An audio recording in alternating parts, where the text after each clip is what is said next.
If you have not picked one, it would be a good idea to do so. At the conclusion of this, I'm going to go and put it on reserve. So what I would recommend is, if you pick one of these articles, eat your lunch and then come back and Xerox that article so you could take it back with you, because you may not be able to find it online.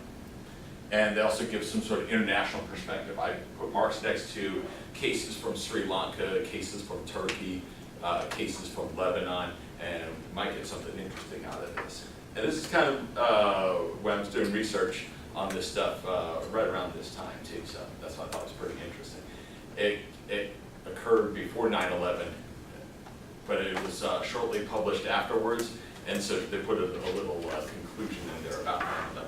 But if you already got one, you're set. I've got you in the system. If you need ideas, pass that around. Secondly, if you're interested in an interim, we might even have a chance later this semester to get involved in one of these. Just passing around, this is my textbook. This is the class. If you're interested, interim registration starts today. It is not international travel, since we're doing the Civil War. Most of the battles are fought here on U.S. soil, except for a couple overseas, on the seas, I should say. But if you're interested, go ahead and pass it around, and then at the conclusion, I'll pick it up, send it over to others. Go ahead. Just go ahead and write your last name if you're interested in one of them. And again, I will put that on reserve after class. If you missed Friday's class, we watched a DVD. I'm putting that also on reserve. That was the Hitler and Stalin Portrait of Terrorism. I had an interesting discussion with some folks about that afterwards. If you are interested in going to a political science conference, I've got perhaps a spot or two for a student. The event takes place November 12th through 14th. So I know a couple of the football players can't go because they've got an away game that weekend. Although I remember one time, I remember one of these guys said he was tempted to say, oh, maybe I'd be injured, because he really wanted to go to the conference. He was on the football team, but we couldn't take it. Nevertheless, his paper that he and his classmates put together was nominated for Best Undergraduate Paper of the Year. If you're going to go, we'll try and find some way to get you involved in that. Working on the presentation, you'll work with two of our work studies if you're up for that. Let me know if you're considering it. Again, the weekend is November 12th through 14th. So get that on your schedule. This week, extra credit, don't forget, for seeing the movie Cry Freedom. It starts at 6:30, not at 7. It'll be in the library auditorium, so it's down the hall over here.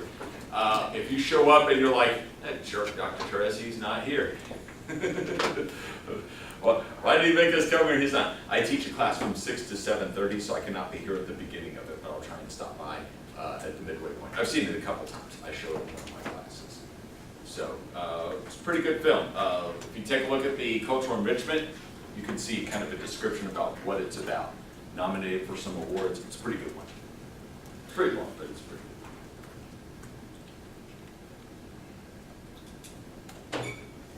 I'm also interested in that Tom Hanks movie about the bridge. You all see that about Cold War and spies? Especially because in 2006, I actually got to walk across that bridge. I'm hearing the story about it. So, and I also was in that area in 1990 as the Berlin Wall was starting to crumble on down. It's a pretty exciting time to be there. Putting up a presentation for students of mine, kind of show them what it's like. You get to see Dr. Tures crawling around all last bits of the Berlin Wall. I'm so happy to do that, hammer and chisel, and I'm like, I'm going to smash this thing, and then you get to realize, man, those concrete walls or rebar were not built to come down overnight. They built that thing to last a couple hundred years. Easier said than done. Luckily, I had enough upper body strength to get my way to the top, which was not easy either. They didn't build that thing to be pushed over. Took a lot of people and a lot of sledgehammers to get it in. Speaking of which, we talk about, I probably mentioned this a couple times, but political science is an interdisciplinary nature. It borrows from a lot of different areas. Like today, we're going to borrow from history. When we talk about rational choice, we're going to borrow from economics. When we talk about idealism, we're talking about religion and philosophy, and economics too, in the sense of capitalism. So all the different ideas people have studied. You'll get to see a lot of that. The other thing is too, I was at preview day talking with a couple of folks about political science, and I mentioned to them, you got to name an area on campus or an area of study that is not affected by politics. No, this is, if it can be done, it's not easily done, which is another value of political science, because whether you've got a conservative or a liberal government out there, they're trying to regulate everything. They're trying to control everything, controlling behavior. Everybody claims that they're for small government. That's just so you vote for them. Both sides do it. But nevertheless, whether it's through taxes, spending, or regulation, you'll find the tentacles of politics everywhere. And even if you're someone who doesn't like it, you gotta know how to fight it.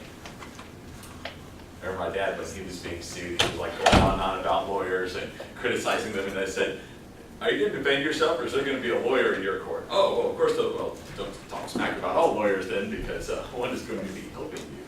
So something to keep in mind as well. If you're interested, by the same token, in majoring or minoring with us, I've got a couple cards and forms. Even if you want, we can have a discussion about it this week. So if you're interested in picking that up as a major or minor, doing so. Especially since y'all did well in the first test, and then you got me really extra interested in this class. I think 2 people in this class have already declared, so that's pretty cool. All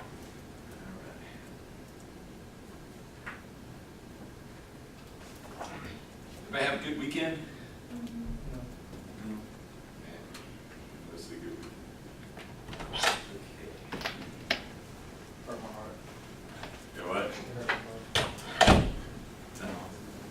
Who's in that standing performance? He really Oh, that, okay, I can't help you there. 2 people couldn't make it to class today, and they contacted me, and that is exactly what you need to do. So make sure you know this. I had somebody in my other class, 2 people in the other class did not contact me, and I had to let them know, you get fired for not doing that in the real world. I mean, no matter how talented you are, if you can't be there, then they won't keep you around. So I appreciate your professionalism in contacting me, and that means like the day of. Oh, okay, good. Oh, to the left, okay, good. Oh, it is? Oh, okay, good. To the library stacks or to the front desk? Oh, okay, good. Yeah, so if you missed it on Friday, Hitler and Stalin is on reserve in the library. James, you doing good? Sorry. I see you're here, so doing better? Oh, yes, You're sir. able to get over? Yes. Somebody give you a ride over there? To the clinic? Yes, sir, and then I went and got a bunch of that stuff. So what was the diagnosis? Sir? What was the diagnosis? They didn't take my insurance. Oh, Yeah. that was the diagnosis. The dreaded no insurance disease. Got it. Therein lies another.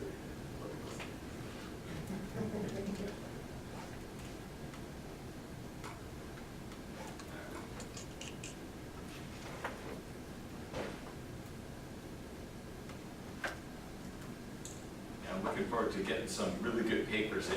You know, after all, I've got the.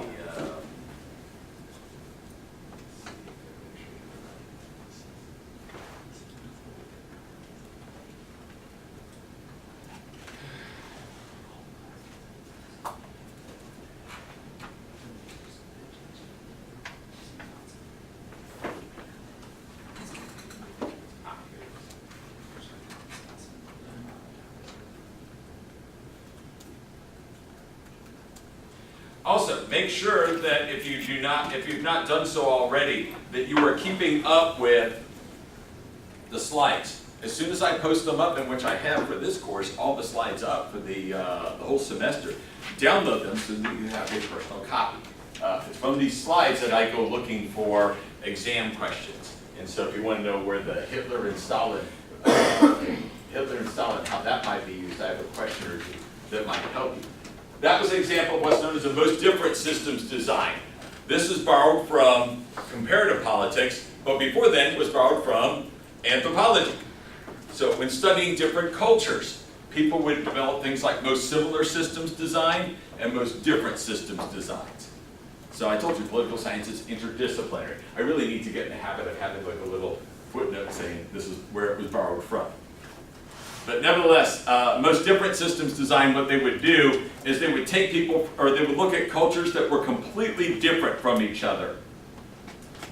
And then they would look at them and line them up to see, even if they're from different continents, they're from different ethnic or racial backgrounds, they emerged, the high point of their civilization was at different time periods, and they would look to see if there's some underlying similarities that we wouldn't expect. And so the Hitler and Stalin piece, the DVD, if you haven't seen it yet, obviously it's on reserve, thank you, Janice.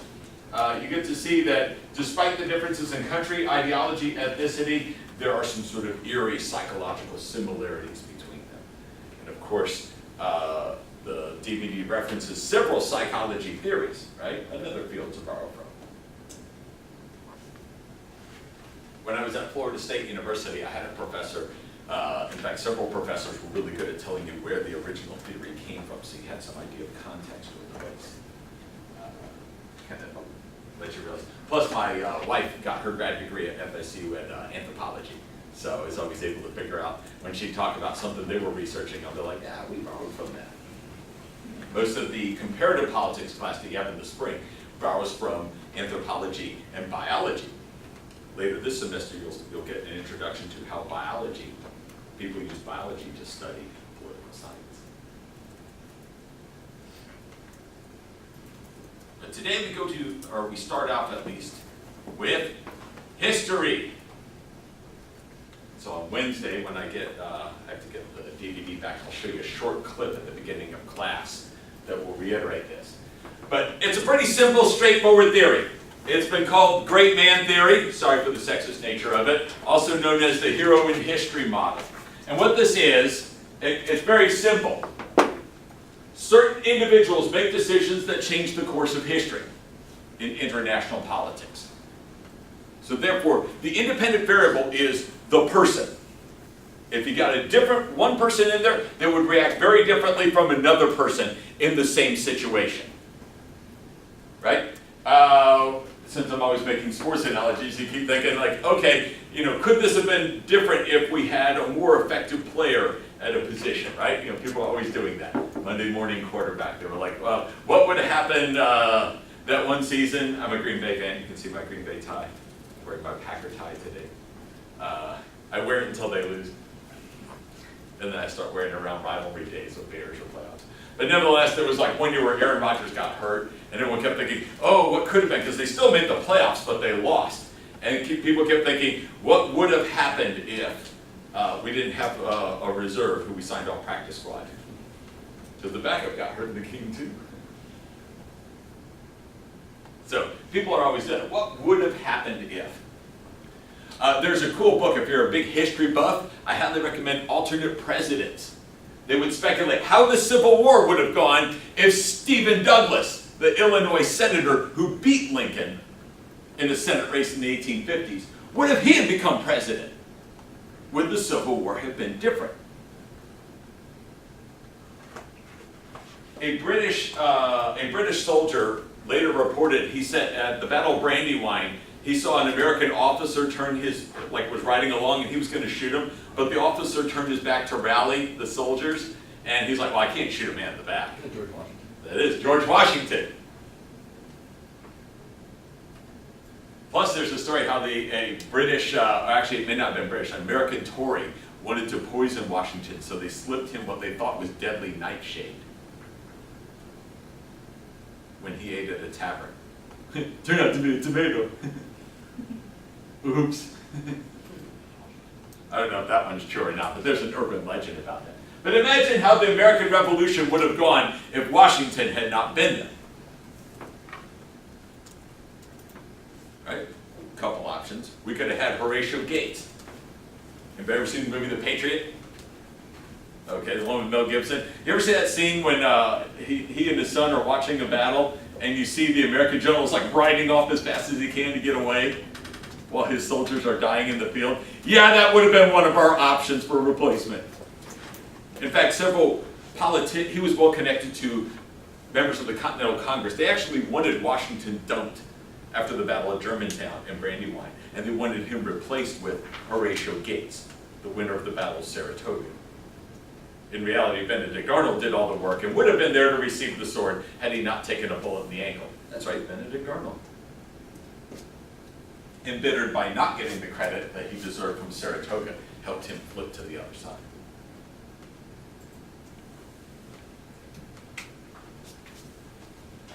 Can you think of other examples?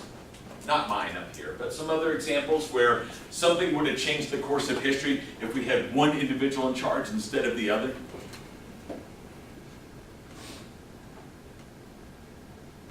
Oh, it's quite close. Seriously, nobody else. No ideas?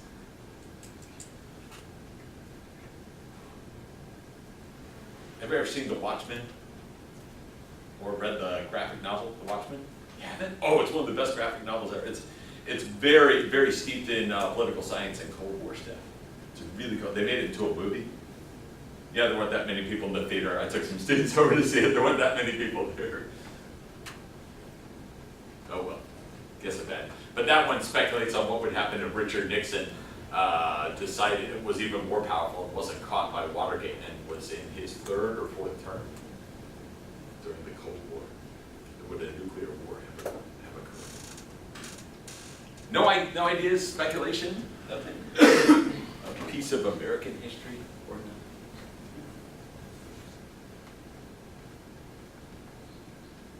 I can guarantee you we wouldn't have a Iran nuclear deal being discussed if someone else had won the election as opposed to a moderate who won on the first ballot. Mostly getting a lot of votes from students, from women, from liberals, from moderates, and probably the fledgling but growing business community in Iran. So we probably, without President Rouhani winning, if one of Mahmoud Ahmadinejad, who's a hardliner, if one of his faction had won, we wouldn't be discussing an Iran nuclear deal. So, no other examples? Wow, this is usually one. Normally I have classes there, I have to say, stop, because they have too many examples. None? What did John McCain have won in 2008? Would 9/11 have happened if Al Gore had won the election in 2000? He won the popular vote. What if, let's see. I mean, how things would have been different. Can you imagine that? What if Hillary Clinton had won instead of Barack Obama? Why does everybody laugh when I say that? I mean, we wouldn't be talking about Hillary Clinton in 2016. We'd probably be talking about would Barack Obama possibly win in 2016? What if he had been her vice president? Would we have caught bin Laden? What if John McCain died in office and Sarah Palin was currently president? People don't like it when I do. But it's kind of interesting, right? Kind of a neat theory to think about. What if one person was in instead of another? One of my professors, my best known professor ever, which of course none of you are like, I've never heard of that person. Okay, but his name was John Stessinger. You probably don't know who he is, but he's in political science circles, he's published a whole bunch of books. He at one point was Deputy UN Secretary General, the highest ranking ever American to serve at the UN. And he's a great speech giver. I mean, he'd show up to his class. I think people who didn't even take his class showed up just to hear him talk. He was kind of a fascinating individual. Have you ever seen that X-Men movie where they have the Cuban Missile Crisis? You ever seen that? Or the movie 13 Days? Probably not. I just worked the X-Men in because I figured you'd be more likely to see it. Ever saw that? It's called X-Men First Class. Y'all saw that? Okay. They have the Cuban Missile Crisis going on. They have John F. Kennedy and his advisors all huddled in the big war room. Y'all seen that? Yeah. He was in the war room. He was one of the members of XCOM, or the executive committee. So he gives I think for three class periods, he tells all that he knows about what it was like being inside the war room during the greatest crisis threat to mankind ever. Sorry for the sexist, to humanity is the better term for it. And he tells us, since he actually was there and was talking with people on a regular basis, he knows that if Lyndon Baines Johnson, a Texan, and who was vice president, who ran for president in 1960, had he won and had he been president, we would have gone to war. He was all for an attack on Cuba. And a little bit later this semester, not in the near future, I'll show you what would happen if that had occurred. Neat little piece, now that I know that my CDs are working. So I'll play that for you. Now, John F. Kennedy was committed to at least trying a peaceful resolution. But not everybody in the room was. So if we had LBJ as president, things would have turned out very differently. It's a Texan. I know, I was raised in Texas, so I can understand it. I'm like Sheldon Cooper, you know. I mean, I seem very much like a Texan to you, but I understand Texas. I was actually a member of the Friends of the LBJ Library, so I'm not trying to talk smack about him, I'm just trying to say what he was thinking. Texans like to shoot first, ask questions later. It's just a Texan. Back when Ben Puckett was in class, he would nod whenever I made Texas references. Other examples. You notice that Hitler almost died in World War II, right? Got some awards, took some shots, artillery strike right near him, almost killed him. Been a little closer, he would have died. Imagine how different World War II would have been if there was a World War II, right? Hero in History model would tell you things would have been totally different. Bet you didn't know this. You ever heard the story World War I? How that started? Anybody know that one? How'd that start? Oh yeah, how he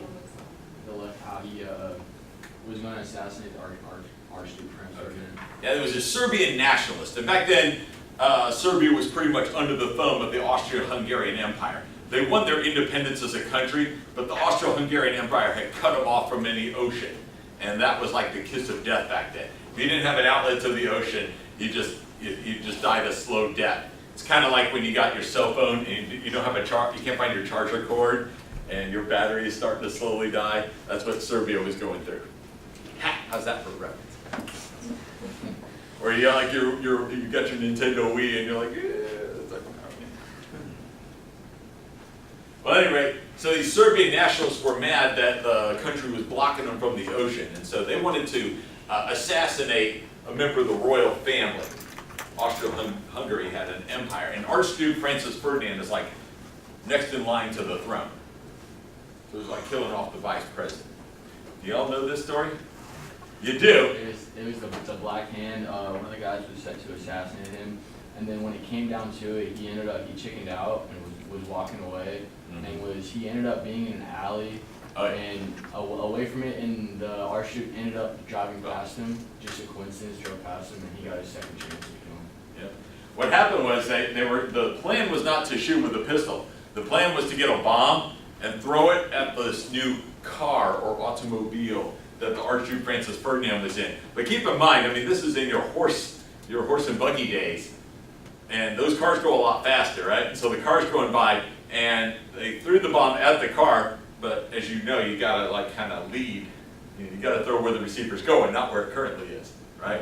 So they threw it at the car, but the car drove past. The bomb exploded behind the car, and so sure enough, they had failed. And one of the assassins was like, "Oh my gosh, we blew our best chance. He was just driving right behind Sarajevo." Now I'd heard this story before, but I had to see it to believe it. If you're ever in Eastern Europe, if you think Atlanta is messed up for traffic and how their one-way roads are or something, you got to see East Europe. Because not only is there a lot of one-way, but it's like really narrow and it's hard to like get anywhere. And if you go the wrong way, you'll find yourself like stuck in an area and you got to back out, and it's hard.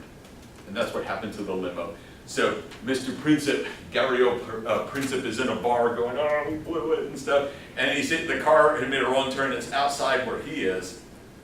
And it's stuck and they can't back out. So he takes out his Saturday Night Special pistol, runs on over, changes the course of history. A wrong turn. Changed the course of history. Had that person known the roads of Sarajevo a little better, things might have been different, right? Historians, not all historians, but a certain number of historians will tell you that. You ever heard seen the movie Butterfly Effect? You know what the butterfly effect is, right? You ever heard that? This guy, I think it was Conrad Lorenz, he had said, he presented a paper on chaos theory. You ever heard this, Dan? Oh yeah, that Jurassic Park thing. I wonder how, well, like years later, Jurassic Park. Here's it, the butterfly effect, where they say how a butterfly, you've heard this before?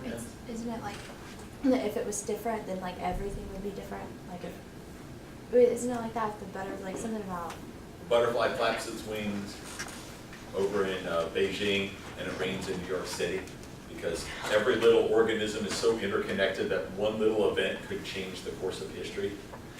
On the way over here, there was a butterfly right outside Smith Hall, and it was like flapping its wings, and I was thinking about the lesson today, and I thought, better bring your umbrella in Beijing, because payback. Our butterfly's flapping its wings, and so you guys are going to have some rain. Right? Or sometimes it's the stock market, right? Beijing stock market goes kaput, and then everybody tries to, there's a panic and kind of has that effect. Oh, Edward Lorenz, sorry, not Edward. But yeah, very complex system. So, whoever you have as your leader might determine the type of income. You see how this is? Theory just says, in general, individuals shaping the course of history. You can apply it to a specific case like the Cuban Missile Crisis, or World War II, or World War I. Interesting theory, right? Yeah, it's very popular theory.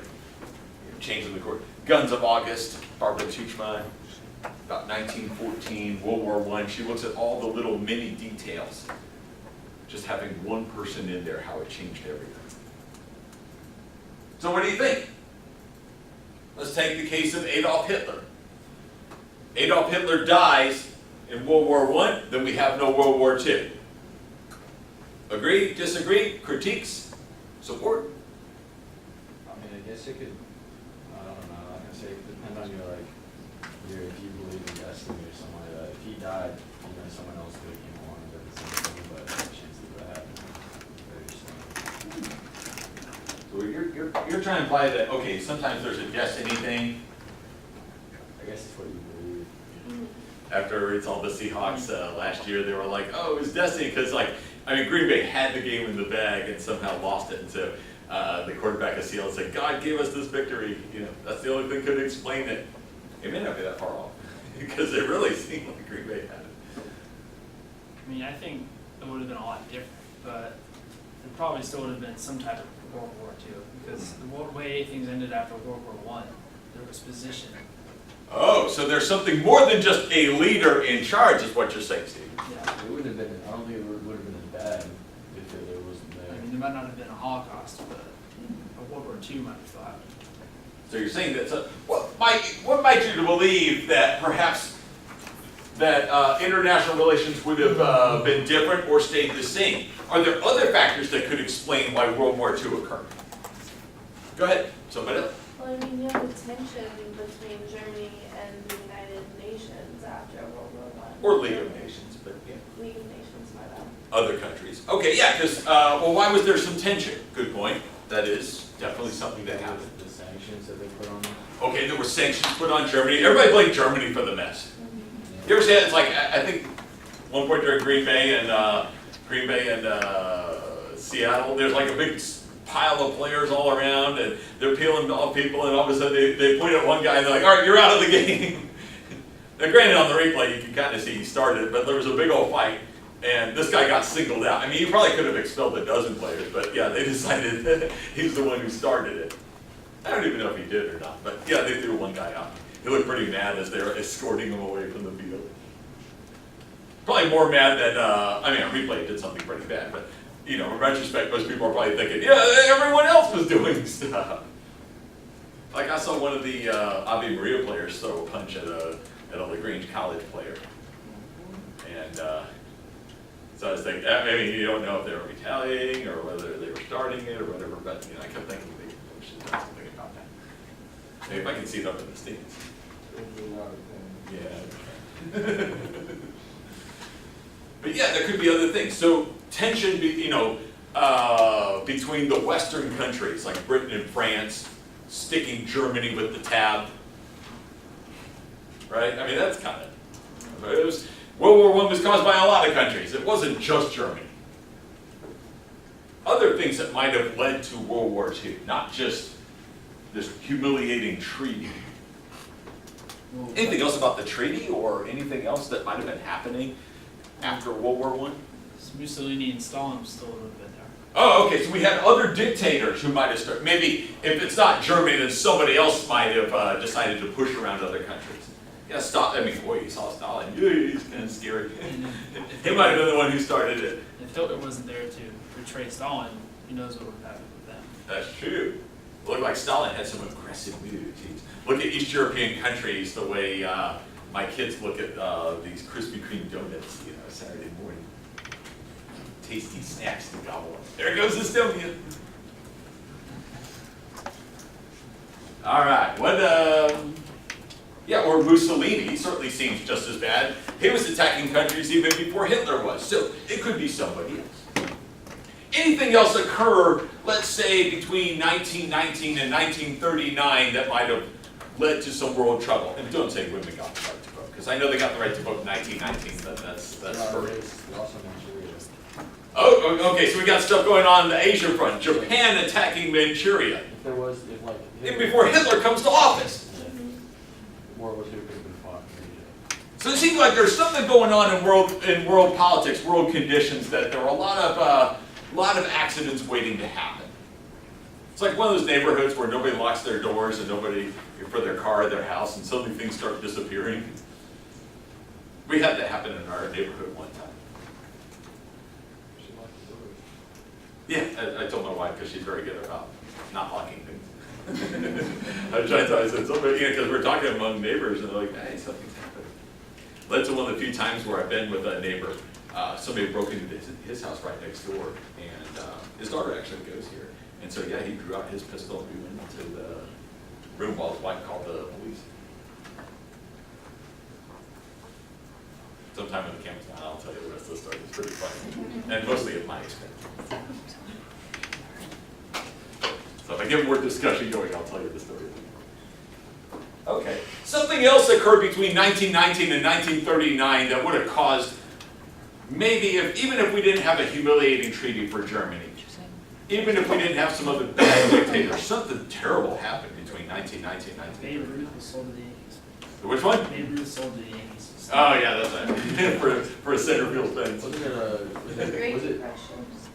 The what? Great Depression. Great Depression! No, not so great if you lived through it.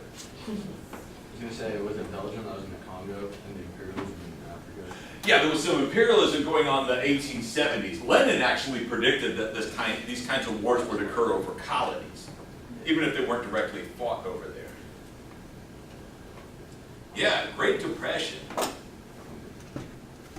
Now there's another theory that you all been you haven't said the theory, but you've been kind of given examples of that theory. And just as we have the great man theory, great woman theory, which is true, we have, you ever want to look at groups that tend to do well at winning wars? Countries that have women as the head of state are more likely to be attacked, but women are far more likely to win. So, don't piss off the women when they're in charge. Just saying. They've got a very good track record. Look at Israel, look at India, look at Great Britain, even look at Pakistan. Yeah, it doesn't go so well for the attacker. And there are many cases where the male attacker actually cites gender as a reason why they're attacking, or plays off the genders, thinking, oh, we'll take them because they're ruled by a woman. And it doesn't go so well. It tends to go very badly. The other theory says instead of leaders defining the times, perhaps the times define the leaders. This is the theory of, and here's the next cool word you can use when you're at homecoming and all the alums are around, or your folks have come on in, and you're standing around cocktail party-like atmosphere, or you're at the Auburn game or the UGA game, and everyone's all dressed up fancy the night before, you're at homecoming, you can use this cool word. It's called zeitgeist. Which of course will make everyone go, what? Then they think it is. Definitely, the role of zeitgeist. Anybody ever heard the term zeitgeist before? It loosely translates from Germanic to the spirit of the times. What are things like? So how things are going. Zeitgeist. Therefore, the argument would say, instead of the leader being responsible for international politics, like Hitler being responsible. No Hitler, no war. Zeitgeist theory would say, you gotta look at what was going on during that time. For example, as Mimi points out, Great Depression. As Stephen and Michael and Alice are pointing out, and somebody else got an assist. Who else mentioned the humiliating treaty, the sanctions? Yeah. Certain events occurred that led to other events. You gotta look at the spirit of the times. Because Great Depressions are pretty, tend to get people in a bad mood. I mean, you could make the argument that World War II might not have happened without Hitler, but Hitler might not have happened without the Depressions. Hitler, believe it or not, in a Democratic election never got more than a third of the vote. He got about 32%. That's one of the myths. Oh, we can't have democracy. Why not? Because Hitler won in a Democratic election. Well, actually, here's what he did. Do you know the story? Oh, no, I was gonna tell you something else about Hitler. Oh, okay. Is it about elections or so, or parties? Yeah, it's kind of about speeches and everything. Okay, can I jump off to that afterwards? Okay, no, I definitely want you to say that for a second, but yeah, what happened is he got 32% of the vote. It was actually a little down from his 1930 numbers, but he teamed up with the communists, his hated enemies, so no one saw this coming, and those who wanted to bring back the German Kaiser, the emperor, and they formed enough to get just over 50%. They called themselves like the negative majority. Their whole goal was to crash the system, so therefore they could fight in the streets, because the communists thought they were going to win, the Reds. And Hitler in his brown shirts, the street thugs thought they were going to win. So instead they crashed the government system so they could fight it out in the streets. While the Kaiser people, bring back the Kaiser folks, just like waited for the second coming of the German emperor, which never happened. But yeah, that Great Depression led a lot of people to look up to Hitler. Not a majority, but a number of people to look at him saying, hey, this guy is saying what we want to hear.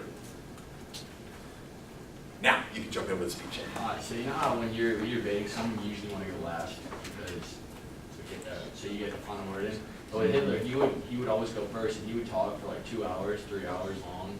So the audience was so bored that when the second guy came up and talked, they didn't listen to a single word he said. I found this when I go to European conferences that control of the microphone is really big. Like everyone wants to control the microphone so that they can talk and talk and talk.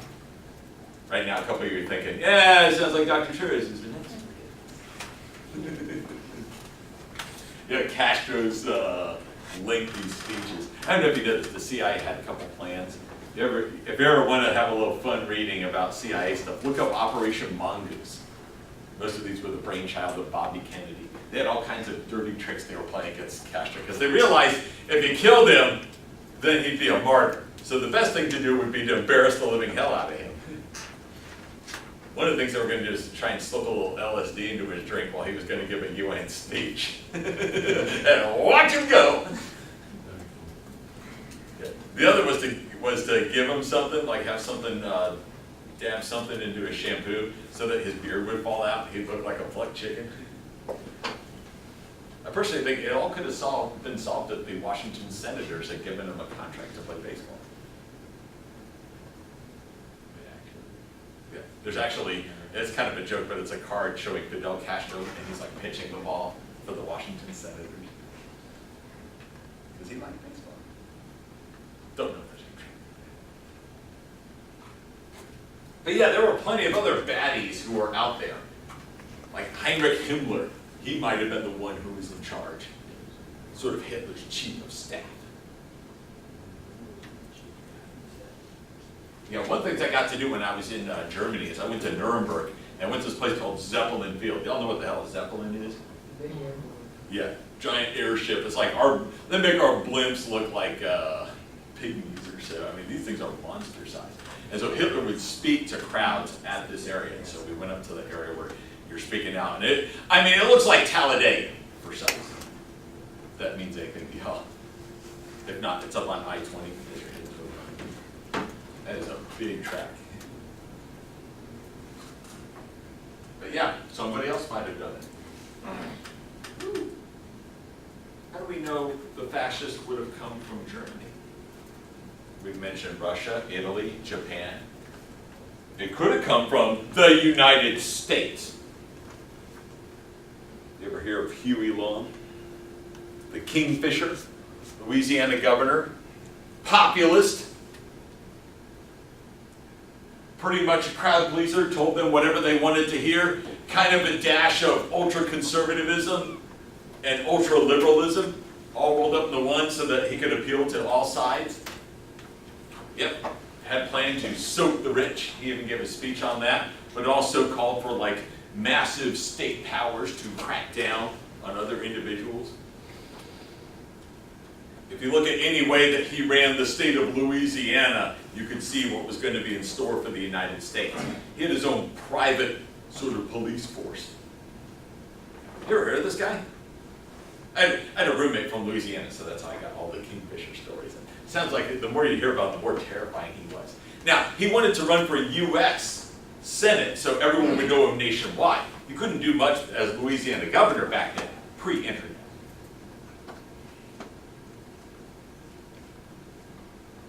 Or even pre-television.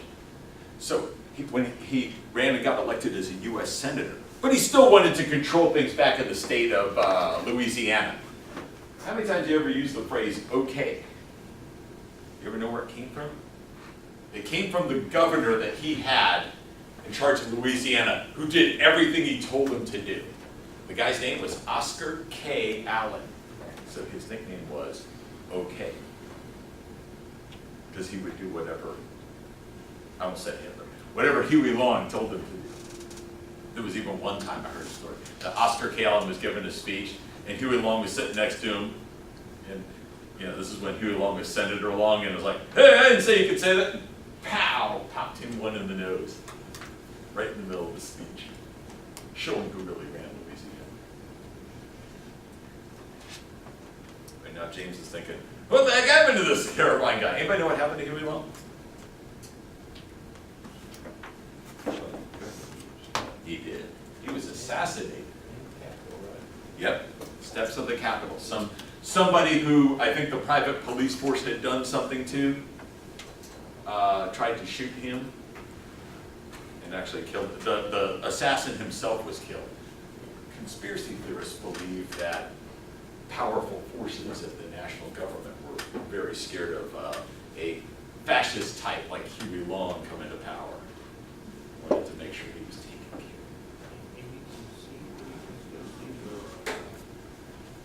Now I read something that actually said that based on it, what happened is the assassin was a very inexperienced person. I think it was a physician. And the belief was in trying to kill the assassin, one of Huey Long's bodyguards actually shot Long. But the story goes on. If we weren't talking about JFK's assassination, we'd be talking about Huey Long's. A lot of murky stuff going on. Thought you might find that interesting. Yeah, there's no guarantee we're going to come here. In fact, if you want a good book to read, jot this down. It was written around this time. It may have been about Huey Long. Sinclair Lewis, you may have heard of, from Babbitt, from Main Street, I think his name. Did something else, Aerosmith. Anyway, it's called It Can't Happen Here. And what it does is it shows how fascism could occur in America. He wrote this during the 1930s, before fascism really became a household term. We all knew it by the late 30s, early 40s. And by the way, I read the story of Jesse Owens. Fascinating story. We've got the book on CD, so if you're taking a road trip, I recommend listening to it. There was a lot of discussion about whether the U.S. should participate in the 1936 Olympics in Berlin. Kind of similar to the discussion we were having about whether we should boycott the Russia Olympics, the Winter Olympics in Sochi.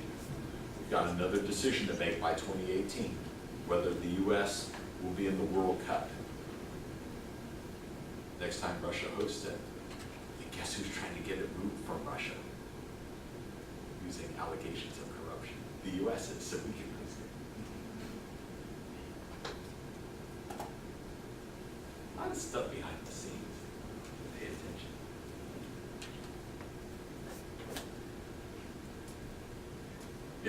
Great Depression really hurt Germany pretty badly. 34.2% of people out of work. That's enough to fill a Nazi party.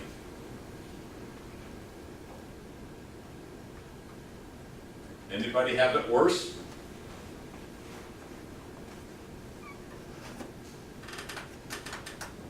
Pretty bad Norway. Do I need to make it a little bigger? Who else is up there? Us. Yeah. Our unemployment rate was actually higher than Germany's during World War II. We didn't have a fascist takeover. Things might have been pretty bad. A lot of countries had it rough.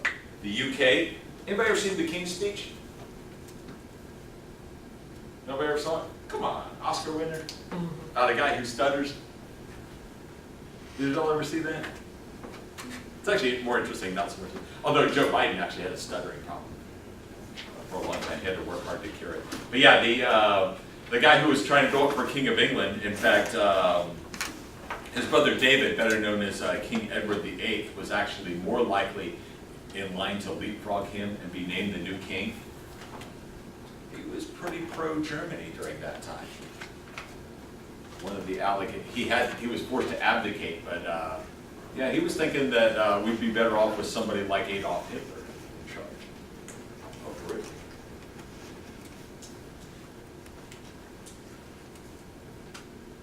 Yeah. A lot of countries had rough times. Perhaps this is why the Nazis were able to take over. It wasn't just German armies everywhere.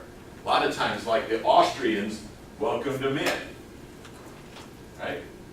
It was almost everybody had a faction that was pretty disappointed with the way things were. There's a lot of anti-Semitism. That's what this book is. Have y'all passed it around? Yeah, Anti-Defamation League is set up to try and counter anti-Semitism. And our speaker on Thursday at 11:15, Roy Barnes, is on the board for Anti-Defamation League.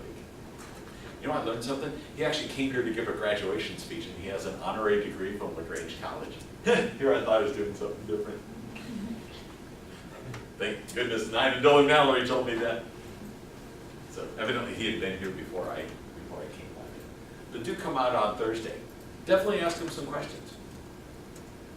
I mean, either figure out questions about Georgia politics, national politics. Who does he think's going to win on the Democrat or Republican side? How do you get started in politics anyway? He probably has some ideas about that. And I've had every speaker talk about how they got involved in politics, and almost everybody has an interesting story, and a lot of it isn't very different from what you all experience. Not too different from what y'all do. Don't roll it out. They're not born on Mount Olympus. It's a political class. So, what have you concluded about zeitgeist and the hero in history model, otherwise known as the great man theory? Have I laid out as strong a case as possible for both? What do y'all think?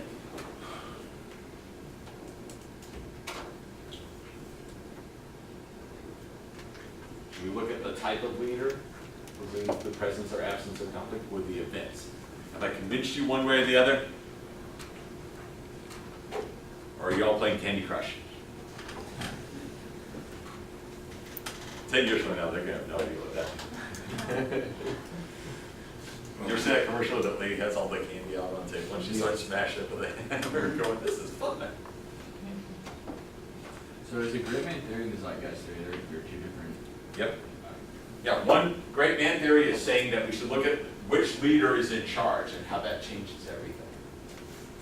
The other says it's all about the events during that time. The leaders are almost, whoever the one person is, it's unimportant. War would have happened thanks to the Great Depression and a bad treaty, Treaty of Versailles. If it wasn't Hitler, some other German. If not Germany, some other European country like Russia or Italy. Some other country on a different continent like America or Japan. But somewhere, somehow, the events probably would have turned out kind of similar. Maybe not a Holocaust against Jewish people, but maybe somebody else would have been purged People were just mad and spoiling to get after a minority group. Might have turned out different, but only a little bit. What do you think? I think zeitgeist, if I had to lean to one, it's probably work together, but because I feel like zeitgeist theory would help determine who your leader is.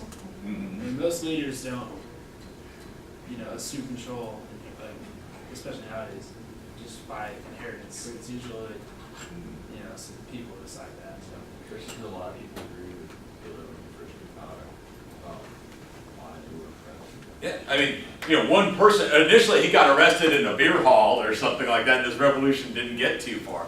But little by little, people started coming to his cause. Incidentally, last little bit to leave y'all with, I don't know if you know this, but in Mein Kampf, when Hitler was talking about ideas that he got, like how he was going to do in his enemies, you know one area he borrowed from? The United States. You know what he said? He said, here's my idea. Like the way the United States took out the Native Americans, that was just pure genius. Surrounded the group, took the gloves off in the fight, attacked men, women, and children, especially the elderly. They waited till the warriors were off on a raiding party, and then we killed all the innocents, attacking them during off-season, during the wintertime, herding them onto reservations, like concentration camps, to have a slow death for them. He said, that's the way to do it. He admired our policy on Native Americans. He goes, that was just genius how we got rid of them. The thing is that Hitler easily could have been stopped if people actually read Mein Kampf.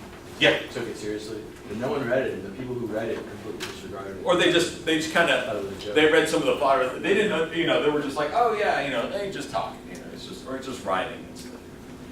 Incidentally, who, by the way, was in charge of our Native American policy? Do y'all know this? Nah, actually, believe it or not, he actually comes across as a moderate compared to this guy. Yeah, Andrew Jackson doesn't have a great place in history for his pro-Native American policy.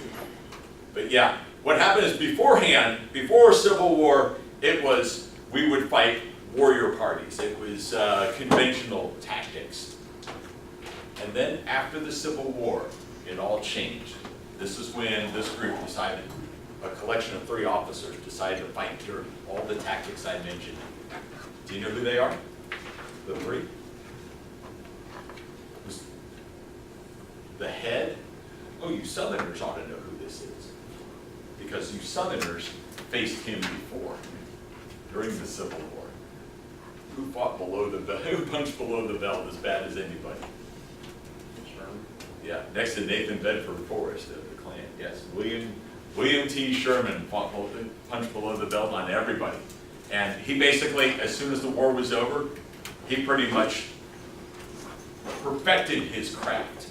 This is what they even had down to policies of to smash the heads and skulls of little babies and stuff to save bullets. That you were supposed to use the stock of your gun to do that. He's the one who authorized the attacking of the camps and the killing of people during wintertime. There was even, these were even Native Americans who went on reservations. Look up Sand Creek if you don't believe me. Cheyenne Chief Black Kettle, who was always seeking peace. When these people were being massacred, he figures, they didn't understand. So he actually raised the American flag that a previous Indian agent had given him to show that they were attacking the wrong camp. When they persisted, they put up a white flag. None of this helped, thus leading to the Sand Creek Massacre. This was brought up, by the way, in Iron Man 3. My wife was watching Iron Man 3 this weekend, so that's why I mentioned it. But yeah, and his operations commander, or he's the strategy guy. His tactical is Philip Sheridan, who pretty much burned out the Shenandoah Valley. And the guy on the field who would carry it out, George Armstrong Custer. All 3 served together in the Civil War and would launch attacks on villages. In fact, that's what Custer was hoping to do. He had one group attack so that he could go through and destroy the village. But the Indians had caught on to him by then. The Indians could have probably defeated our soldiers because they could shoot their arrows a lot faster than we could deliver guns. It's just that the sound of the guns and the weapon made them so scared that they were running. Early on, but you gotta take me real. We actually look at this in the international conflict class, so you gotta sign up for that one, where they actually test how fast you could fire stealth weapons. But the Indians actually, there's a reason, they actually outgunned at the Battle of Bighorn. The Indians actually outgunned Custer's group. Yeah, so the killing occurred with these same rifles that people are considering banning. They were semi-automatic weapons. Our U.S. government didn't give them to Custer's people because we were trying to cheat out. We issued carbines, single shots. The Indians traded buffalo hides for Henry repeating rifles. I think it was over in about 20 minutes. Go ahead, you were saying? Oh yeah, I was gonna say, you always bring up the Loki thing, how he takes over, you always mention that, and I was like, that would be great, man, there you go. Yeah. You know, just you want to be led, you know, et cetera. That's what you are. You're sheep. And he was gonna like do something with his glowy stick thing to the one guy who was trying to stand up to him, right? Like an example of others. Good point. Yeah, that's. All right. So the things to know most are Great Panther. Then when we get back, we're going to look at, on Wednesday, we're going to look at rational choice theory. And I'm going to have you have a 4-step process to achieve anything you want to achieve. And I'm being shown a laptop. So if you guys can.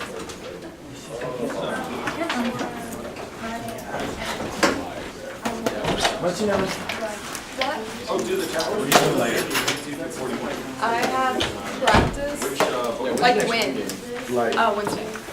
not like 3 o'clock later, but like 6. Oh, LEC. Let's see. I really need your Oh, can someone, I Alice or think Andy, I have to can I go to get study. this? I'm not sure if I have to go to study hall tonight, since the majority of the JV team is going to be away. I don't know if they're going to make it the 3 doesn't know. It might be at 7:30 to 8:30, and then I have chapter meetings. I needed you to help me with my math. Well, I can give you my number.